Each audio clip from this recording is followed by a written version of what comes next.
everybody. So, great financial numbers you saw. Low inflation, very low inflation. Prices are down, way down. Gasoline is less than $2 in many places a gallon, which nobody expected to see, but I did, because we're going by the initial expression of drill, baby, drill, and prices are coming down very strongly. And as goes gasoline and oil and gas, so goes the rest of other products that were high because of Biden. So we inherited a mess, and we've brought our country back very, very powerfully. Crime numbers are way down, despite the fact that they let in 25 million people, many of whom should not have been allowed into our country with their open border policy. But it's the country's doing very well. Any questions? What are you expecting from these Iran talks in Geneva tomorrow? So I'll be involved in those talks indirectly, and they'll be very important. We'll see what can happen. It's been typically, Iran's a very tough negotiator. They're good negotiators, or bad negotiators. I would say they're bad negotiators, because we could have had a deal instead of sending the B-2s in to knock out their nuclear potential, and we had to send the B-2s. I hope they're going to be more reasonable. They want to make a deal. Have you been told that a deal is next to impossible? No, I think they want to make a deal. I don't think they want the consequences of not making a deal. They want to make a deal. Are you going to sit down with Democrats this week on DHS funding, sir? I will, but we have to protect our law enforcement. They've done a great job. I just got finished saying that we have the best crime numbers we've had in many years, and on murders, 125 years, and that's despite a lot of people that shouldn't have been let into our country coming into our country, criminals, many, many criminals, but we've taken out tens of thousands of people, brought them back to their countries. Many of the criminals that were brought in, allowed to come in, have been removed. So, we're okay. But to have the best crime numbers, which aren't made by me, these are made by people that do that, many left-leaning. We have the best murder numbers. Horrible thing to say, but we have the best murder numbers since 1900. That's before my father was born. 125 years, think of it. The best crime numbers since 1900, having to do with murder, and really good crime numbers, the best in years. Are there any demands that Democrats are making that you're okay with? Well, I don't like some of the things they're asking for. We're going to protect law enforcement. We're going to protect ICE. They're part of the whole system that is working. In Washington, D.C. now is considered a very safe city. When I took over, it was a city that you were losing 2-3 people a week. Over 100 people a year were being murdered in Washington. Now it's considered a very safe city. And we did that. I did it over a fairly short period of time, too. On DHS, recent news reports have discussed the widespread belief that Kristi Noem and Corey Lewandowski are in a personal relationship. Is that a bad look?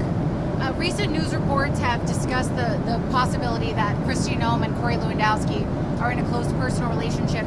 Is that a bad look, and do you think she'll be in the job much longer? I don't know about that. I haven't heard that, but I'll find out about it, but I have not heard it. Do you think will you give your State of the Union speech if we're still in a shutdown next week?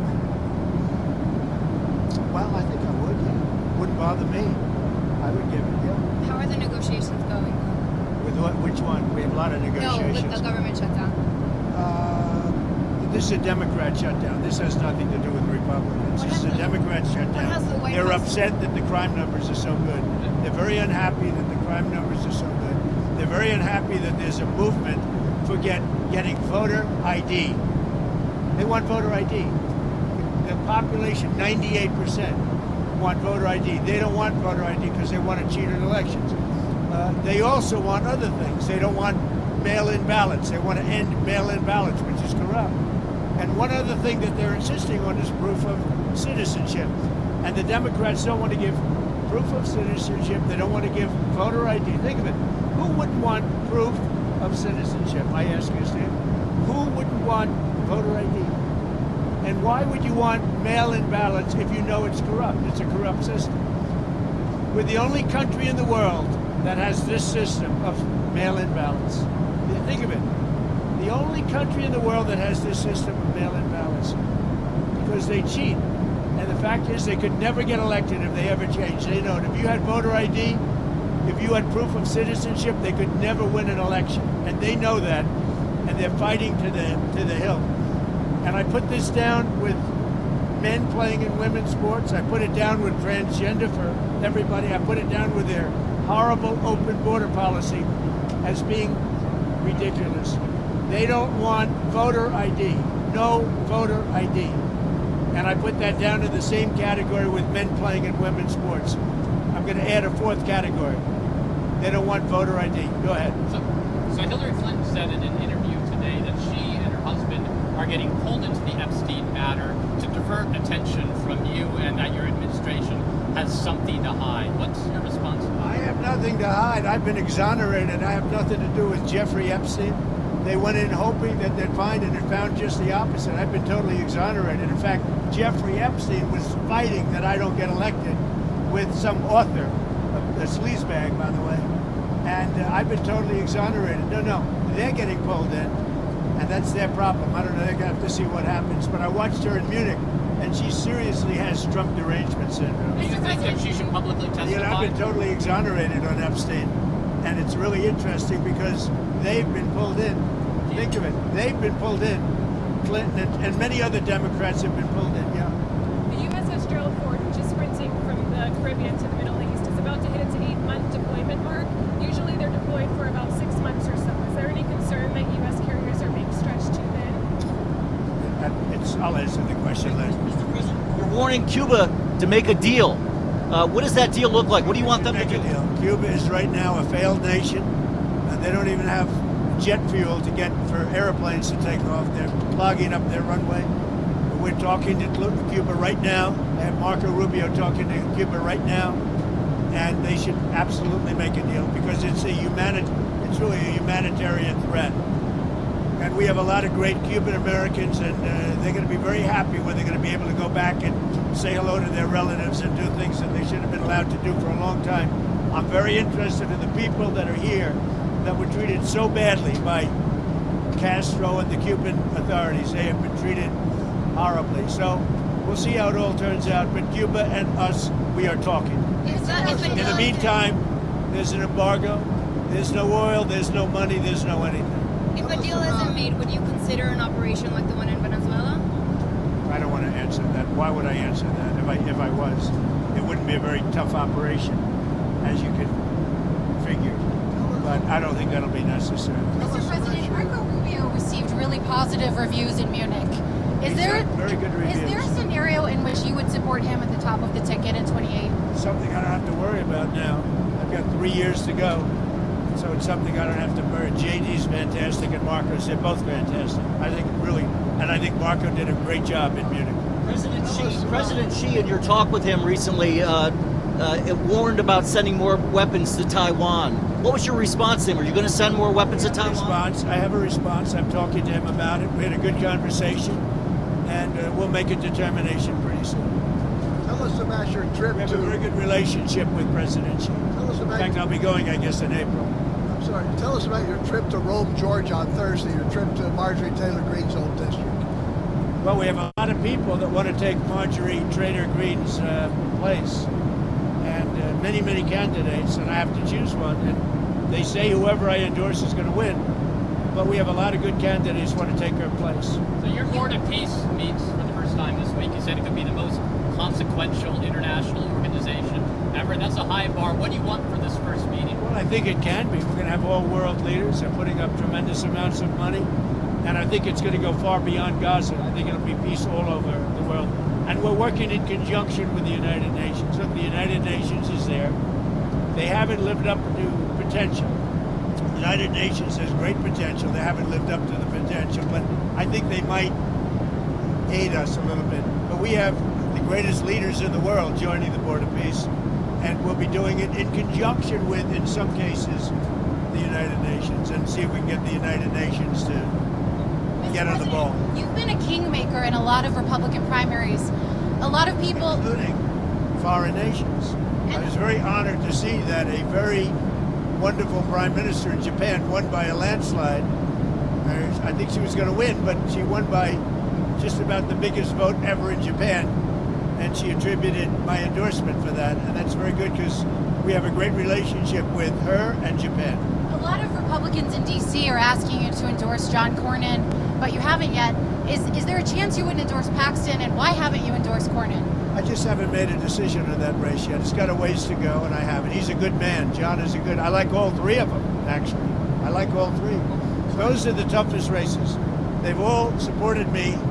They're all good, and you're supposed to pick one. So we'll see what happens. But I support all three. Are you going to get involved in the rift between UAE and Saudi Arabia? No, I'm not. I would be. What do you think of that? I would be. Well, I could settle it very easily.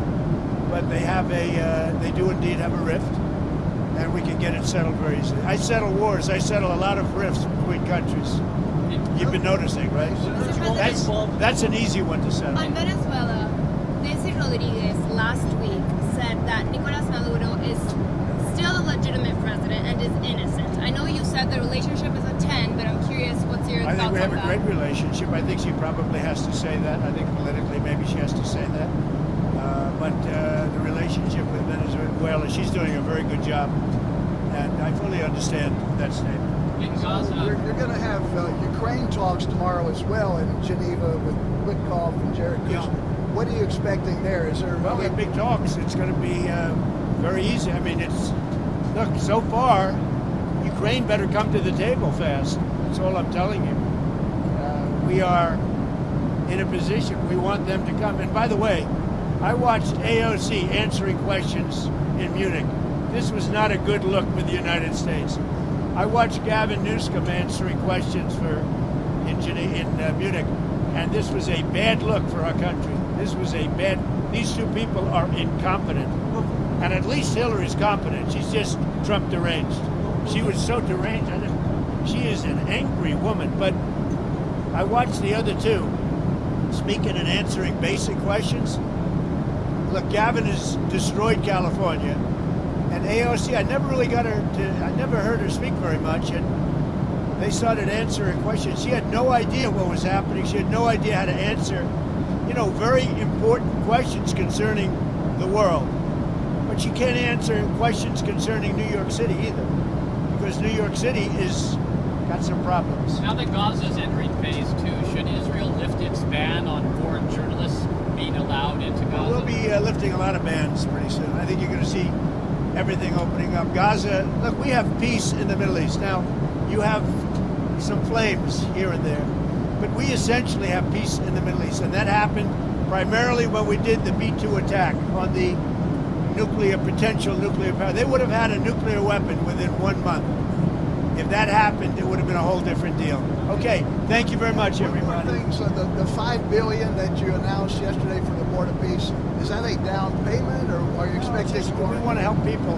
That's peanuts compared to the kind of money that has been spent in the Middle East by Bush, by Obama, by all of these people, by Biden. I mean, the money he spent. But the money he spent, that's such a small amount of money by comparison. But we want to make it successful. I think it has the chance to be the most consequential board ever assembled of any kind. What was called for Ron DeSantis? Great. We had a great time. We had Ron and a couple of other people, two great coaches, as you know. The two greatest coaches, I would say, certainly in college football. And we had a good time playing golf. Thank you very much. I didn't get to play today because I'm working on other things, very important things, much more important than golf. Thank you very much. Melania for Valentine's, Mr. President? She's on the plane. Melania's on the plane. We have a movie star on the plane. Did you have any Valentine's Day plans with her? Did I what?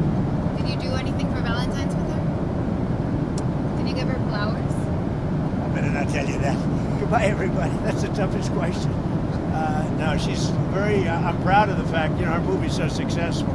It's a tremendous hit. And she does a good job.